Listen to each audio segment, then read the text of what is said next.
certainly in my organizations, when I've had a conflict between two colleagues or something like that, I've always found that going back to what's important and what the goal actually is helps reduce a lot of that, right? If one person wants to go off in this avenue and one person goes off in that avenue, it's great to listen to them and say, hey, I understand what you're saying, but this is our deadline, right? This is what we have to accomplish, because it creates not only something neutral, but it also ties us into what's important.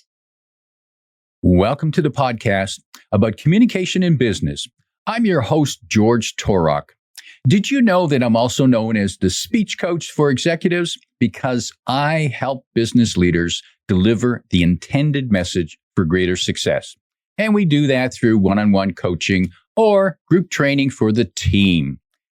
Through this podcast, we're talking to communication experts from around the world to give you that edge when it comes to your communication. My guest today is Vanessa Thompson. Here's 3 facts that I think you should know about Vanessa. 1, she spent the last 10 years working at the intersection of clean tech, finance, and innovation. Sounds exciting. Where she's been part of Silicon Valley startups and venture capital groups driving meaningful change. 2, she's currently writing a book on innovation featuring 60 case studies that provide practical results-based insights for businesses to break free and thrive even during challenging times. And that's when you want to thrive. And 3, Vanessa's growing up in Silicon Valley. She's been surrounded by a culture that values creativity and bold thinking. That upbringing shaped her into someone who sees challenges not as obstacles, but as opportunities for problem solving and innovation.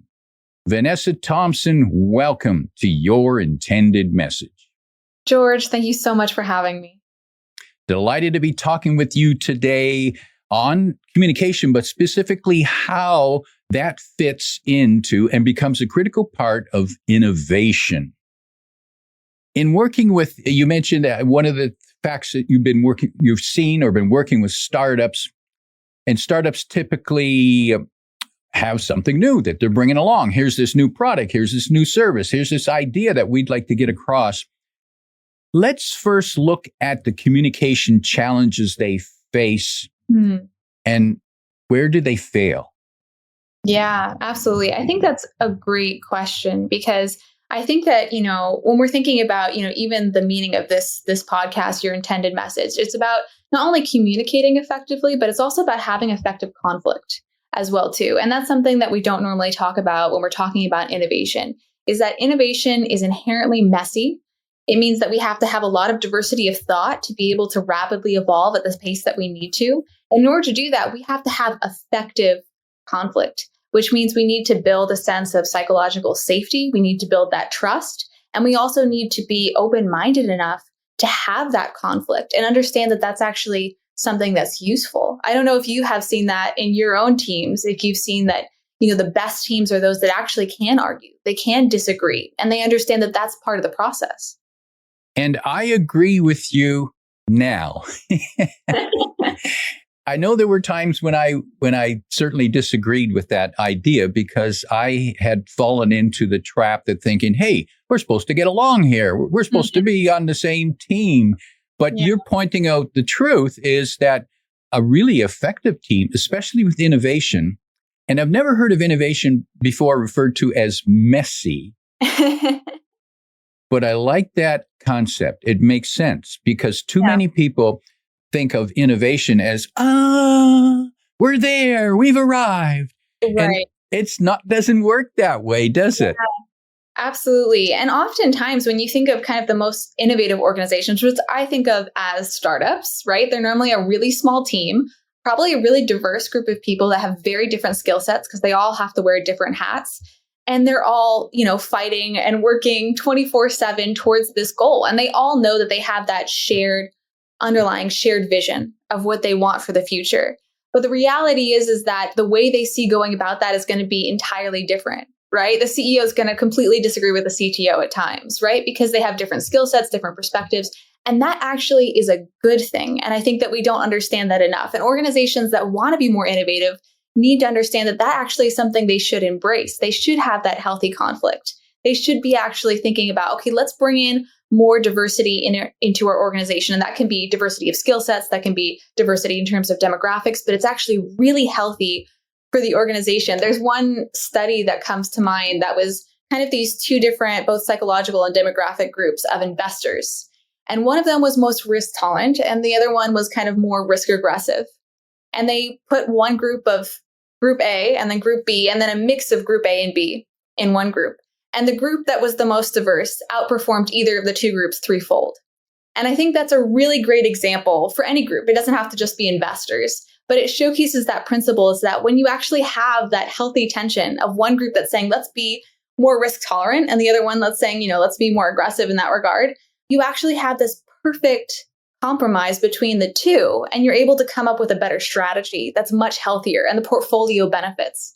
So I think that's true in a lot of organizations, but if you're able to master that, if you're able to hone that, you can be much more innovative in your own teams. I don't know if you've experienced that yourself. And Vanessa, what I'm hearing is that if everyone in the room is in full agreement, you're in the wrong room. Yeah, absolutely. You should always be getting pushed in a good way, right? And that's not just in terms of conflict, but of course they always say that you should always be, in a room that's full of people who are much smarter than you, who are much more talented than you, right? You should constantly be being pushed. And if you want to be in a really innovative team, you have to be thinking about curating that. And I suppose it's a good end to the meeting if everyone can leave the room and say, you know what, we didn't all see it the same way. However, we agreed on this course of action, even though we see it differently. Yeah, that's a really great point, George. I really like that. And I think that kind of ties into something bigger here, which is one of the things that we see that really ties us together. We kind of talked about, okay, we need to have that disagreement, but we also need to have what ties us together. And ultimately what that is a shared vision.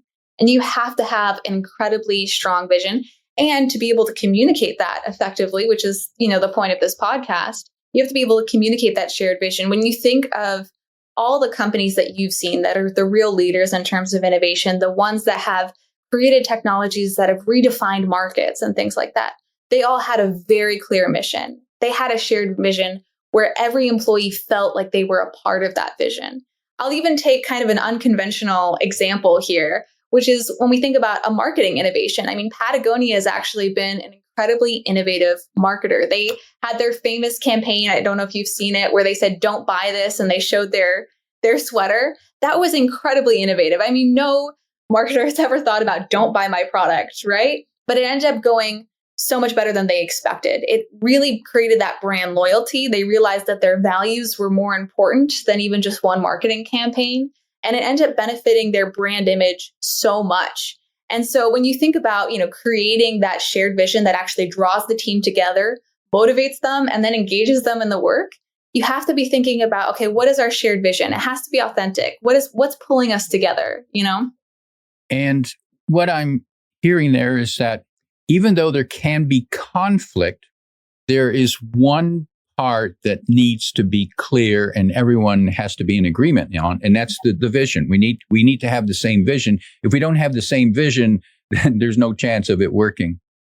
Yeah, absolutely. We need to have that shared vision, and that also has to come from a place of authenticity.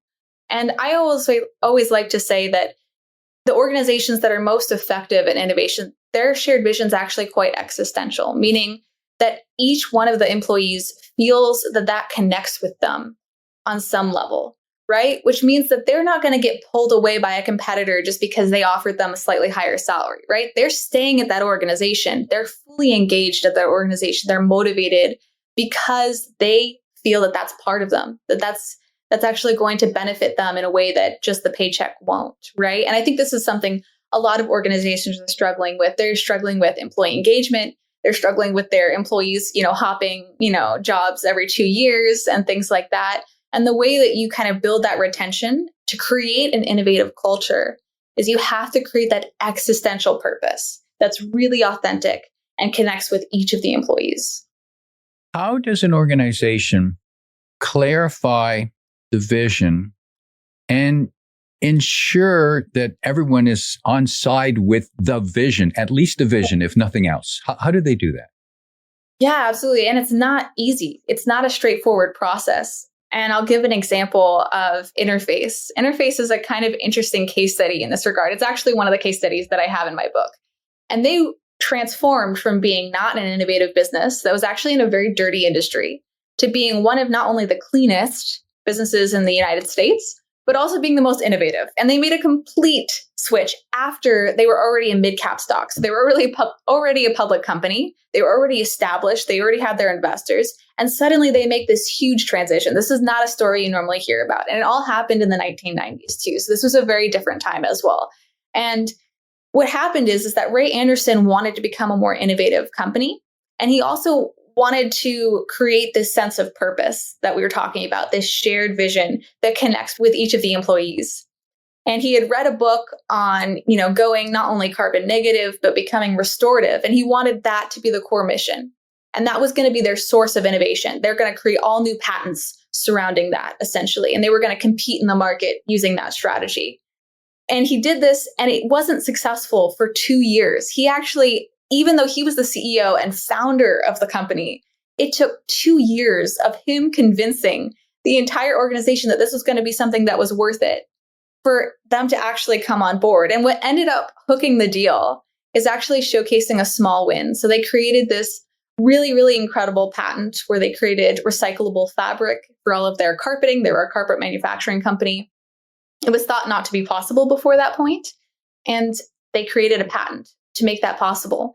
And that's what hooked the deal. So sometimes it's actually showing that this incredibly beautiful vision is possible that ends up connecting it with the employees. I think that's something that's interesting. It's actually when you say, here's this wonderful vision of the future. Now, it may not connect with you yet, but let me have you work on something that I know is going to be a win and showcase that win. And then you end up feeling connected with that vision. So I think one great practice for everyone listening to this, for your intended message, is thinking about what are the small wins, because those small wins actually really draw people in. And I can see that because one person, the leader, the CEO, the founder, might have this wonderful vision. Mm-hmm. However, no one else sees it or believes it just yet. And so that CEO, that leader needs to convey their vision. Mm-hmm. And you just described the use of having a small win, because now a person can go, oh, maybe it's possible. Maybe we can do that. What a great idea. Oh, I'd like to be part of that. So I can see them going through that transition, even though they don't come on board right away. Right. Absolutely. And I think that, shared vision is something that, I can even relate to in terms of all the teams where I felt motivated, I felt engaged, I showed up to work, right? I felt like this was a bigger project than just something I was getting paid for, right? This is something that was existential for me. I don't know, George, have you experienced that where the teams where you felt really engaged, felt really motivated, were the teams where there was a really clear kind of shared vision and structure surrounding that? Yes. And actually only one point in my career, I remember the organization I worked for and the role we had, it was to have a massive impact on reducing and standardizing the spending of a large corporation, a huge corporation. And I was part of that supply chain department that was putting that together. And to me, I thought, wow, we're doing something good here. And not only did we work on costs, but we also, of course, got into the whole concern about environment and ease of use. And like there was more to it than just, okay, this is my job kind of thing. Right. There's something bigger here. And that's exciting. And I'm also reminded of, the small wins, the importance of the small wins. I've run a few marathons. And in the beginning, I didn't believe that I could run a marathon. I didn't. Oh, wow. I didn't. Okay. I trained. And I started with, I was running since high school, and I kept saying, I'll run a marathon someday. I'll run a marathon. People say, when? I don't know. Tomorrow, whenever right. that is. Right. And then I discovered that there was half marathons. And I thought, that was about twice the distance that I was running at the time. And I thought, maybe I could do a half. And I did. I completed a half and I did that. And then there was another race that wasn't quite a full marathon. It was around the Bay race here in Burlington. And it was about 30K, so not quite a full marathon, which is 42K or 26 miles. So I thought, okay, from half marathon to 30K, I did that. And then eventually the next step was a full marathon, but I had to get there in steps. Okay. And so many pursuits we go after in life, if we break it down into steps, it's now more doable. Yeah. No, absolutely. And the other interesting part is in this case, it was self-talk, the self-talk. Oh, George, you can do the George, keep doing, look what you did. Look what you did. You can go next. And I can see a leader of a team doing the same thing when they're pursuing innovation, something new, a new technology, a new method about, hey, that's never been done before. Yeah. So what? Maybe it can be. Yeah. And the leader of the team, have you found in the cases that you've studied, how often is part of their role to be the biggest cheerleader? Oh, absolutely. That's a huge part of it. And I think that kind of ties into not just being a cheerleader for the team, but being a really good active listener too. I think being a good cheerleader really involves being a great listener to the team, because a huge part of getting buy-in from the team is making sure that they know that their individual goals are heard and that ties in to the larger mission, right? Because you're not going to get someone to show up fully if they don't feel heard, if they don't feel like their voice is, being taken seriously. So I think a huge part of being a cheerleader is also actually active listening and really listening to what they have to say. And that is interesting insight there, that cheerleader is more than just about making noise. It's about actually listening to what people are saying and how you're coming across to them. Yeah. The toughest innovation, where have you seen that? What areas is it? Is it a technology? Is it industries? Where's innovation the toughest? Well, certainly I think that every industry has their own innovation challenges. And certainly I think that the greatest innovators see those challenges as opportunities. But I think that when we're just thinking about how do we build a team, how do we communicate to that team, irregardless of the industry, I think that it comes back actually to something that we just mentioned, which is listening. I think that's a huge piece of it in terms of how do we create effective teams and innovative culture in any organization, in any industry, which is, it's a really broad take on it. But I think that listening is a huge piece of it. I'll give one kind of case study of a really great company that was very innovative in the hospitality space, for example. And they're called Red Sea Global. They're an interesting hospitality development organization where they build hotels in new areas, particularly along the Red Sea. And they are a great case study in terms of listening. And it's a very surprising story. So they came into this local area, this village, and a huge part of this is listening to your stakeholders. And this village was a part of their stakeholders, even though they're a large conglomerate. And so they said, we're going to be a great listener to this village. And oftentimes development companies aren't, right? They kind of just move people out of the way. But they were like, no, we're really going to go in there. We're going to listen to people. We're going to listen to what they want. We're going to have them be part of the innovation. We're going to change the game in this regard. And the people asked for two really strange things that seem completely unrelated from business, but ended up being the hack for innovation. The first was the villagers said, we want a banana farm. And the second said they wanted sailboats because that's part of their culture. And if you were any other business leader that wasn't thinking with that innovative mindset, you probably would have said, hey, that's great, but that has nothing to do with my business. That's, I can't do that. That just doesn't, align with what I'm doing, right? But they said, no, we're actually going to go all the way down this road and we're going to figure out a way that this connects with our business model. And so they invested in acres and acres and acres of all of this agricultural land and created a complete farm to table experience that was very unique for all of their hotels, giving really premium culinary service to all of their hotel guests, which really got them much higher rankings in terms of their hospitality. And the second thing they did is they did invest in those sailboats that were specific to their local culture. That was really important. And they trained the locals on how to sail those sailboats. and take all of the hotel guests around in these sailboats. And now it's this incredibly unique experience where people will fly all around the world to go to these really unique sailing activities. And so it ended up making it so much more unique as an experience for their hotel guests, and something that made this hotel stand out all over the world. And they've gotten really high rankings because of it. And so this is what I mean by listening, because this is actually true for a lot of people. The first time you listen to someone, it may seem completely unrelated to your goals. You might think, that has nothing to do with what I was talking about, right? I need to think about my own goals. But really try to keep that innovative mindset, really try to listen to them, and then think about, how does that connect with the business model? How can I just completely think outside the box here? How does what you're saying connect with the business model? Because that ends up being a great source of innovation. That ends up being a great hack. So listening actually can be a fantastic source of innovation, surprisingly. And I can just see those people in their boardroom when these villagers say, we want a banana farm. And they're going, what? Yeah.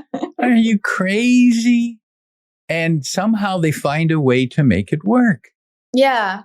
And work not only for the locals, but also work for the hotel itself. And create a distinguishing factor for these hotels.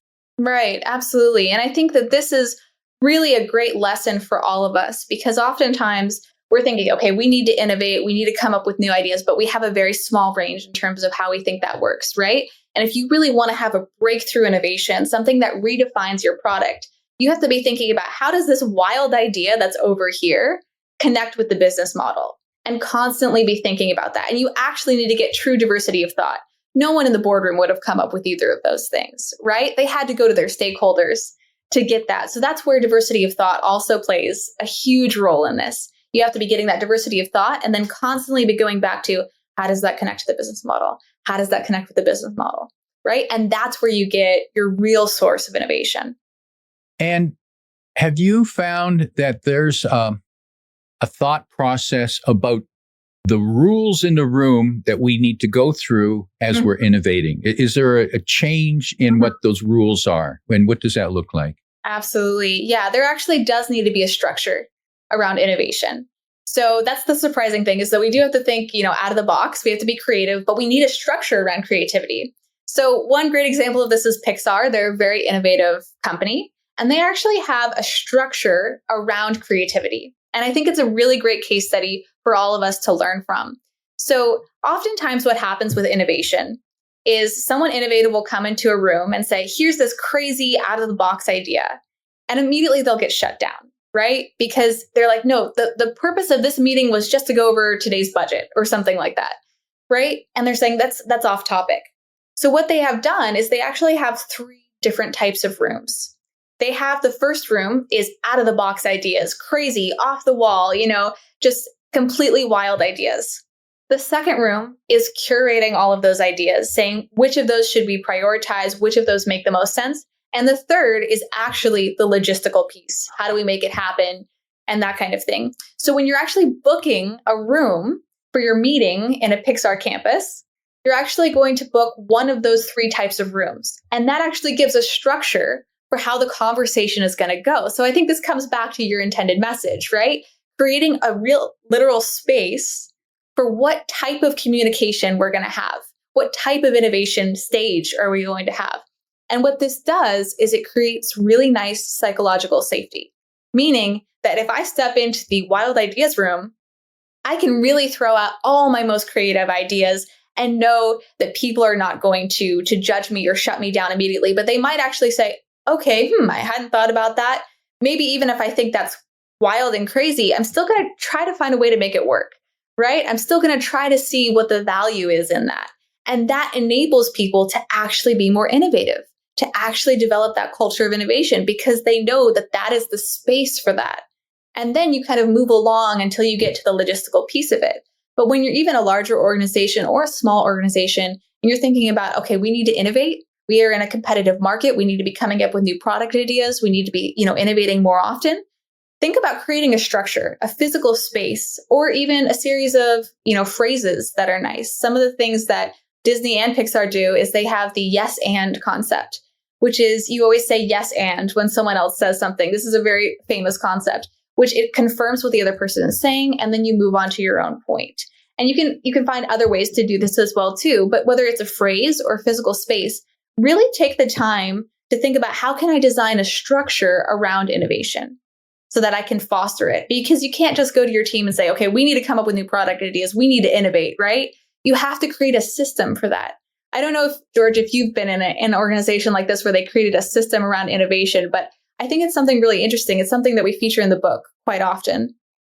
And the rooms, the concept of the rooms, so the different rooms for different types of thinking, that to me seems brilliant because when we get into an environment, we take on the atmosphere of the environment. And I've found in my experience that typical boardrooms are the worst place to create new ideas because we typically go to the boardroom to defend.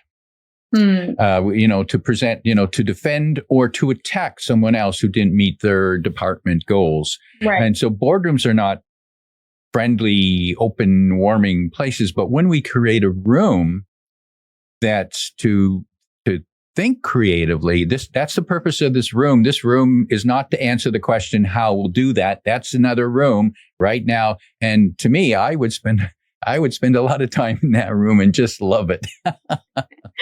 Yeah, absolutely. And it motivates you. It excites you. It makes you feel like, okay, there's something exciting to go to work, to do the next day, right? Because you're thinking about, okay, I can, be creative. And then, okay, yeah, I can get stuff done later in the day or something like that, right? But I think that we all have that desire to be more creative. And so that creates a structure around it that actually makes sense.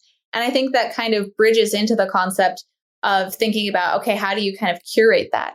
Once you have that creativity, how do you then connect it to the business model, right? Like, Red Sea Global did. How do we connect this down? How do we prioritize certain things?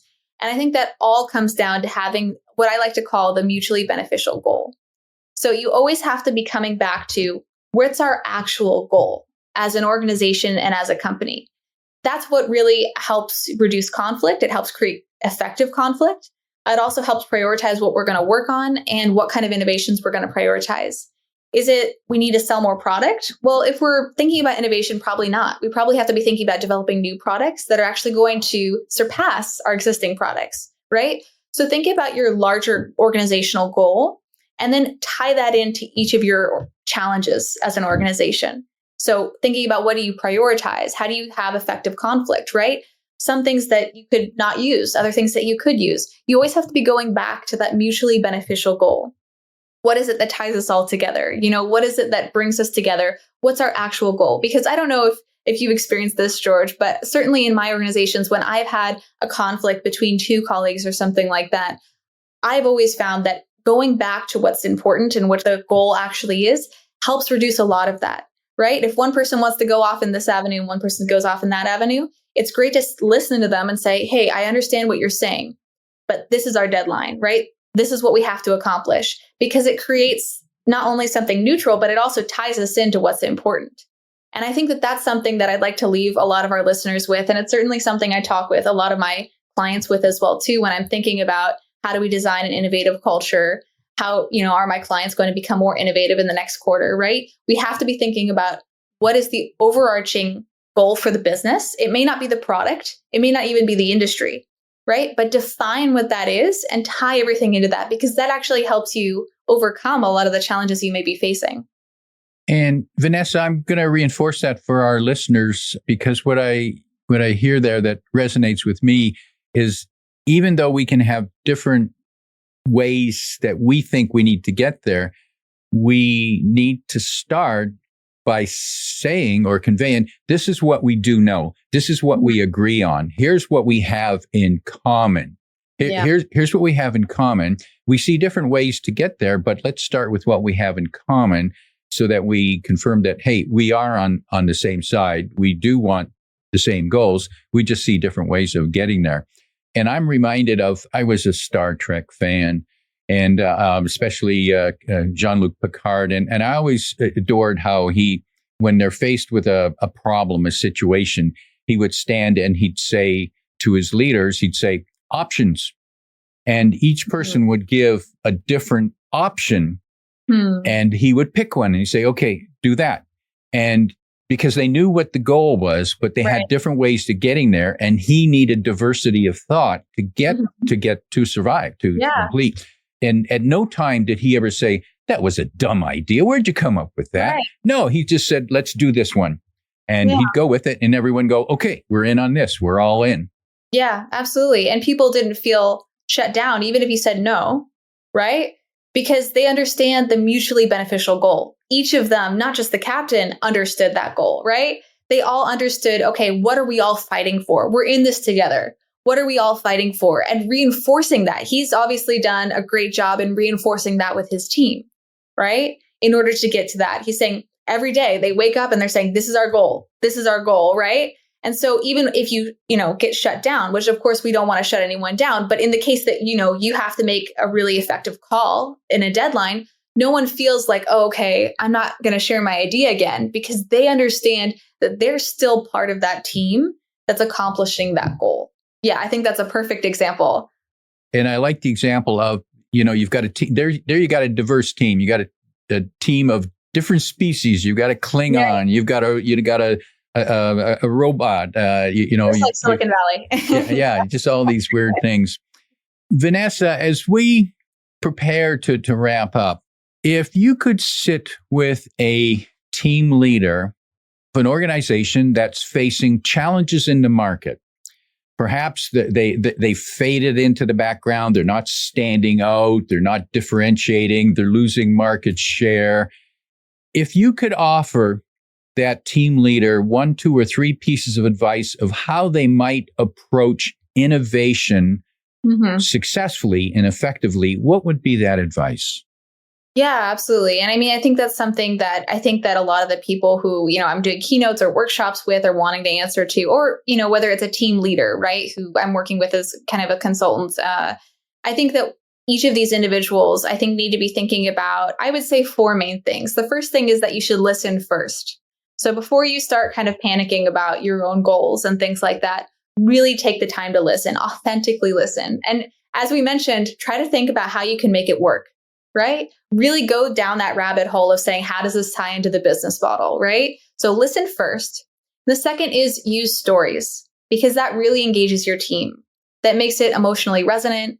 That really engages them. We're all connected to stories. So try to use stories to motivate and engage your team around a mutually beneficial goal. And the third is create a shared vision that's existential, right? Create a really big vision. Maybe it's going, carbon negative.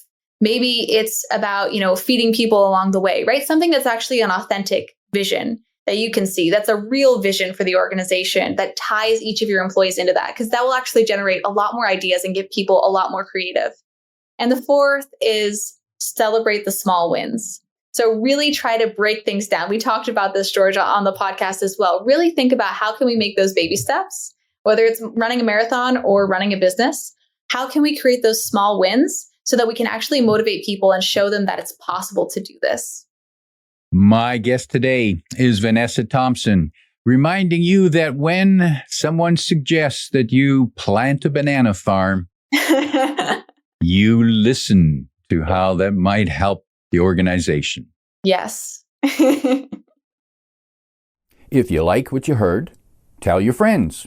And post your 5-star review on Apple Podcasts, because that helps more listeners find us.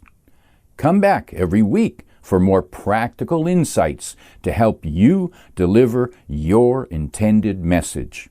I'm your host, George Torok.